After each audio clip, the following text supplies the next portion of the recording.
bentornati su Chiara Sky Corner. Oggi parliamo di festività nazionali e ricorrenze. In particolare ne ho scelte 3, tutte correlate a 2 fondamentali eventi della storia coreana. Questo perché forse non tutti lo saprete, ma giugno in Corea è chiamato mese dei patrioti e dei veterani. Infatti il 6 giugno proprio si celebra un'importante ricorrenza di cui parleremo bene nel corso di questo video. Quindi senza indugio direi di cominciare e partiamo proprio dal 1 marzo.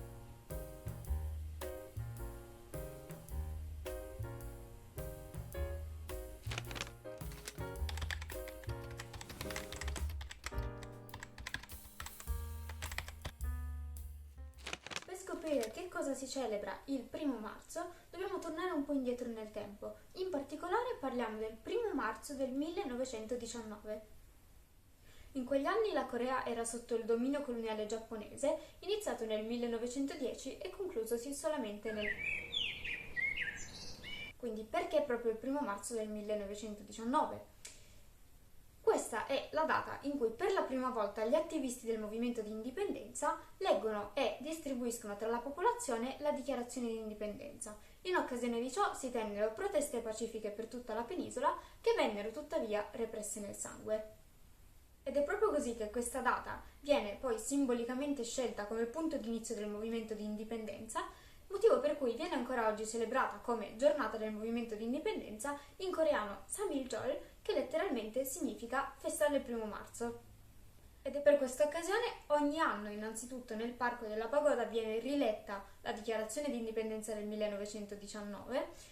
Durante la giornata si può trovare la bandiera della Corea esposta ovunque e ci sono diverse parate, esibizioni, concerti proprio per ricordare questo importantissimo evento storico.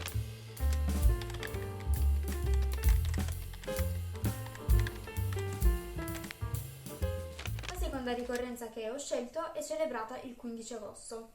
Attenzione, stiamo per svelare la data inspiegabilmente prima censurata, so che siete curiosissimi, quindi facciamo un salto nel 1945. Cosa succede? Finisce la seconda guerra mondiale e finisce anche il dominio coloniale giapponese. Dunque il 15 agosto si celebra proprio il giorno della liberazione, nonché l'istituzione della Repubblica di Corea avvenuta lo stesso giorno del 1948. In Corea del Sud il giorno della liberazione è chiamato Kwanbokjeol, ovvero letteralmente giornata della luce ritornata. Perché ho specificato in Corea del Sud? Perché la particolarità di questa festività è che è una delle poche a essere condivise anche con la Corea del Nord. In Corea del Nord ha semplicemente un nome diverso, ovvero Choguki Pangenal, che significa letteralmente giorno della liberazione della patria. Anche durante questa giornata si può trovare la bandiera della Corea esposta nelle abitazioni, per le strade, insomma un po' ovunque, e si può anche assistere ad una serie di parate ed eventi organizzati all'Independence Hall in Sunan proprio per ricordare questo importante momento della storia coreana.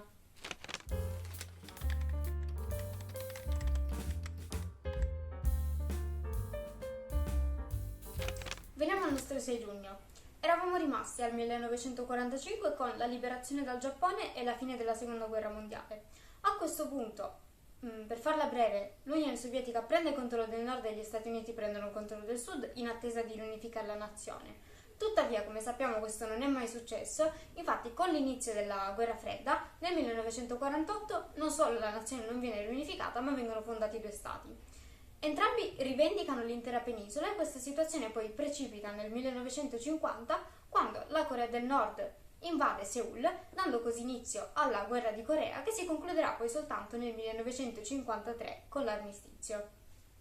Questo indubbiamente fu uno dei capitoli più bui della storia della Corea. Si stimano all'incirca 3 milioni di vittime. Il costo umano fu veramente enorme ed è proprio per commemorare le persone che diedero la vita per la nazione durante la guerra di Corea, ma non solo, che nel 1956 il 6 giugno venne stabilito come giorno della memoria, in coreano Hyunjung-il.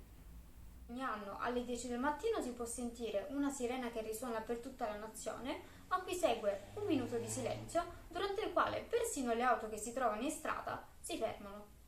Nei giorni precedenti nelle scuole si svolgono alcune attività correlate al giorno della memoria, per esempio si fanno dei disegni oppure si scrivono delle lettere per mostrare la propria gratitudine. Invece durante questa giornata i cittadini coreani vanno a rendere omaggio ai soldati portando dei fiori sulle loro tombe e si riuniscono al cimitero nazionale di Seoul, dove il presidente tiene la cerimonia principale, durante la quale, tra le altre cose, si può anche sentire la canzone del giorno della memoria.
Ed eccoci arrivati alla conclusione di questo video. Se vi è piaciuto fatemelo sapere nei commenti, mettete like, condividete e soprattutto non dimenticate di seguirmi per altre ricette, non dimenticate di iscrivervi al mio canale.